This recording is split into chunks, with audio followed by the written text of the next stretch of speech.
Our scripture today starts out in Psalm and then ends up in Mark. Psalm 19, 1 through 6. The heavens declare the glory of God. The skies proclaim the work of his hands. Day after day they pour forth speech. Night after night they reveal knowledge. They have no speech. They use no words. No sound is heard from them. Yet their voice goes out to all the earth, their words to the ends of the world. In the heavens God has pitched a tent for the sun. It is like a bridegroom coming out of his chamber, like a champion rejoicing to run his course. It rises at one end of the heavens and makes the circuit to the other. Nothing is deprived of its glory. And Psalm 24, 1 through 3. The earth is the Lord's and everything in it, the world and all who live in it. For he founded it on the seas and established it on the waters. Who may ascend the mountain of the Lord? Who may stand in his holy place? And Mark. Later, Jesus appeared to the 11 as they were eating. He rebuked them for their lack of faith and their stubborn refusal to believe those who had seen him after he had risen. He said to them, "Go into all the world and preach the gospel to all creation."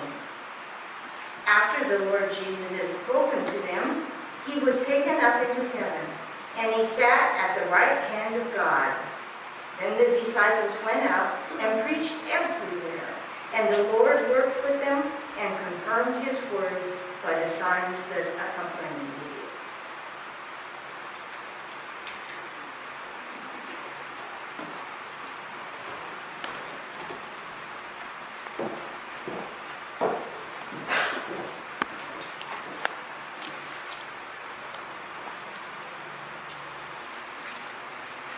So, what's your favorite place in nature? Is that any? You can call it out loud. Mountains? What? Oh, rivers. That's a good one. Others? Ocean? The forest, yes. Everybody has one, right? You have a favorite place that you like to be in nature, a place that makes you feel more at home than any other place you've ever been. Let's see if this works in the projector, okay? Really great pictures of sea and sky there that maybe you feel really connected to. I know that my favorite place is the ocean. My whole spirit changes when I'm near the ocean, and I'm not quite sure why, but it affects me like no other place I am in nature. Something about breathing in the soft air and feeling the moist humidity on my skin, and connects me to God in ways that I can't even explain. And all of you know that about whatever place it is for you. It makes you feel that way. So it's not a new concept, it's just for me. In the sky, well, who doesn't like to look up at the vastness of the sky and look at the stars at night, especially in a place like where we live here in Colorado, where you can see so much sky, right? When I first moved here 14 years ago, I think I told you guys this before, I was really scared of all the open space. I mean, I lived my whole life surrounded by lots of trees as canopies all around me, and suddenly I could see everything, and everything could see me. And it was a little frightening. I don't exactly know how to explain it except to say I was a little bit scared of it. And somewhere down the line I got used to it and grew to love it. And now if I go back to the south where I was raised and I'm around those trees for a while, I start craving the wide open spaces of the place I now call home. So we get a sense of place about us no matter where we plant ourselves, I suppose. When the psalmist that Kay just read from shares with us the poetic words of the 19th and 24th Psalms, revealing in the heavens, reveling in them, feeling their glory all around, proclaiming to us that the very earth that we stand on was established by God on the vastness of the sea. We get the point. We understand why all this poetic language is being used. It's really hard, as I was sharing with Erica and Jay, to imagine the beauty of God's world without throwing in a little bit of poetry. It's just too amazing. Janet Gates described for me the amazing power of the Easter sunrise service at Red Rock. Rocks that she was lucky enough to attend this year. And she gave me goosebumps telling me about the singing of Amazing Grace at the end and the way it feels to be in that beautiful setting at Red Rocks, which is like no other on the earth, and watching a glorious sunrise. You went to two, right? With 12,000 voices raised in song. It's an amazing moment for everybody who's there, and it has power to it that words can't describe. And yet, even with the awestruck way we feel when we stare out at the vastness of the ocean or the sky, we know that the natural world is not just about being large or vast, and not just about being beautiful. And that we see as much of God in the deepness of life as well. We have seemingly grand lives on the surface, right? On the surface, we all look really good today. Everybody out there is beautiful. You are. But then there's an undercurrent, right? Some of us are having undercurrent issues in our lives right now. Honestly, y'all always are of some kind. Under the sea, you have these endless wars of larger fish eating smaller ones and plant life struggling to survive in an ocean that's harsh and brutal. Out in the sky, you have air that's polluted by the carelessness of humankind, sometimes making birds just drop right out of the sky to their deaths. You have lightning strikes that jump out of nowhere and strike a tree, killing it instantly, and sometimes lightning strikes are meant to be. It's part of the rejuvenation of the forest, but sometimes people are struck by lightning and get killed instantly, sometimes animals.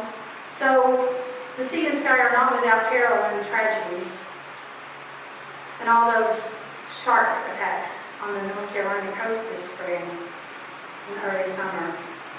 The sky and the sea are full of peril, even though they're full of beauty and vastness. Genesis 1 and 2 tells us very different stories, if you'll read them, about the way creation happened and the way the seas were formed even. Genesis 1 suggests that the sea has always been, and that God placed the earth upon it. And that's what Psalm 24 says as well. That God places the earth on the already present sea. Waterless voids, is what it reads in some Genesis versions.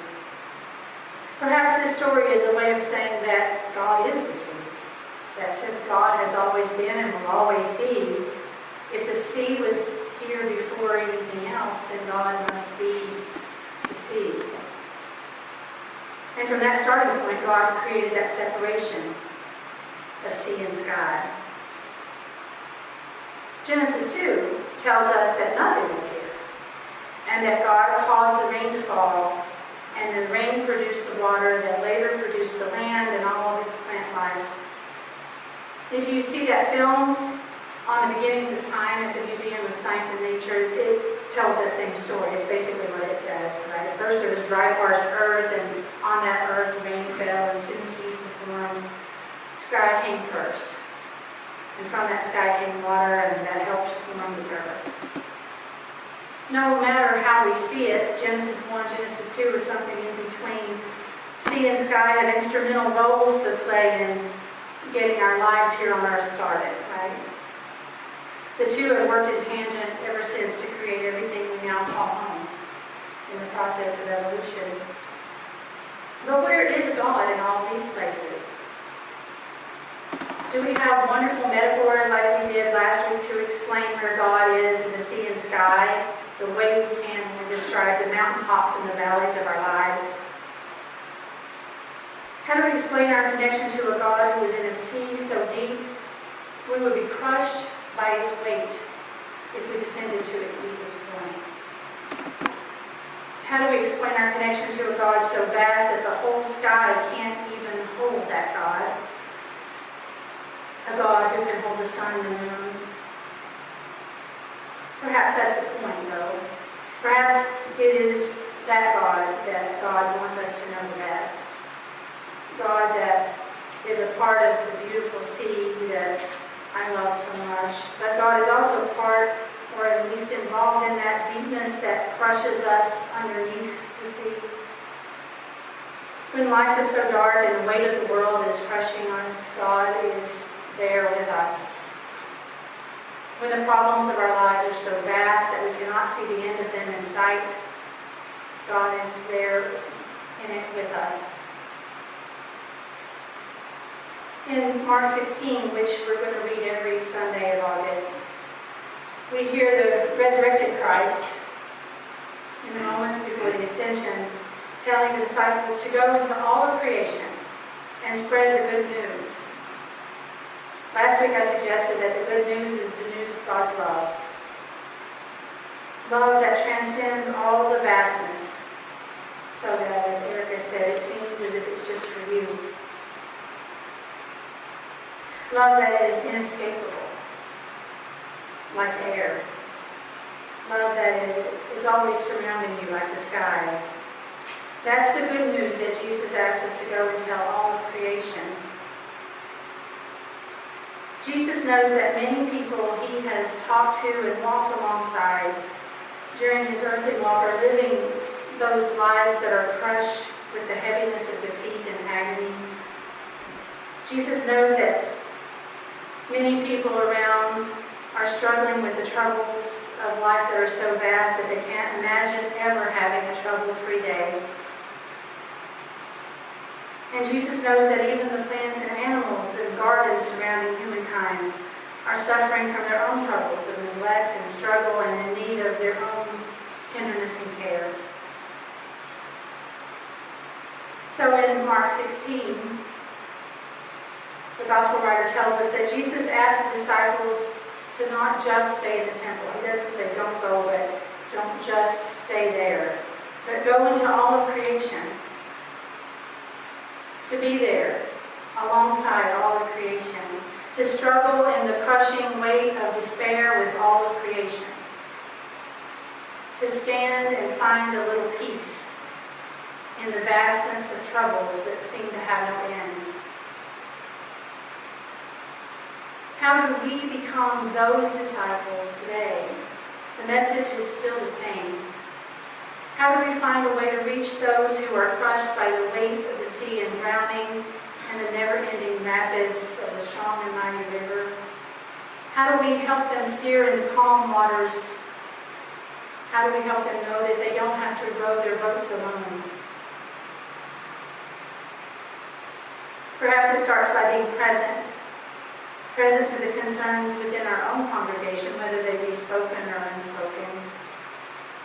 Just knowing that we all have our own set of needs and being present to that.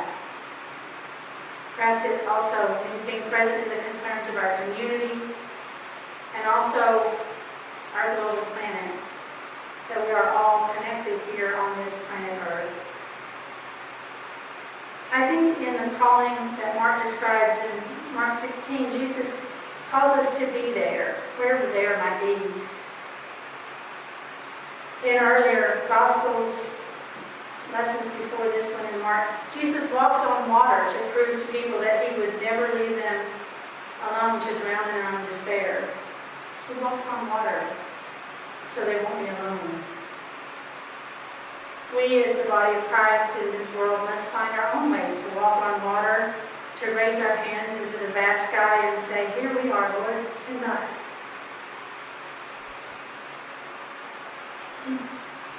When I was about 3, we went to Myrtle Beach, South Carolina on vacation, and a wave hit me and knocked me down, as happens to almost every 3-year-old. And my parents pulled me up and saved me, as happens to every parent of a 3-year-old. The wave scared me, but I was saved. And on that same trip, this little boy in the kiddie pool held my head down under the water and tried to drown me. I'm not sure what I had done to disturb him so much, and you probably don't want to know. And I hope he got in trouble. But some adult came to my aid and rescued me. Now you would think that since that was one of my first experiences with water, that I might be scared of the beach and the ocean and the pool. But those are my favorite places to be. In a pool or on a beach. Now, if you follow astrological signs, I am a Cancer, and so that makes sense that I'm drawn to water. But still, with this harsh beginning, you'd think that I'd be scared. But instead, it's the total opposite. in my theological frame as a 48-year-old pastor, I like to think it's because I remember being saved. Right? I remember not being pushed over by the wave as much as I remember someone scooping me up and holding me close. That's where we're called to be. We're called to do that for people. And God is there to do that for us. On the shoreline and in the boat. Saving those who are drowning in need of a hand to carry them, someone to hold them close. Sharing with people the endless nature of God's love, more vast than the biggest horizon on the most cloudless days on the prairie. More beautiful than an amazing city skyline at sunset. God wants us to share that love. Jesus calls us to share that love. Mark tells us, go into all creation and spread the good news. Now, you might get a little water splashed on your face. Or you might feel a little lightheaded as you soar the sky. But thanks be to God that we all have the opportunity to save one another.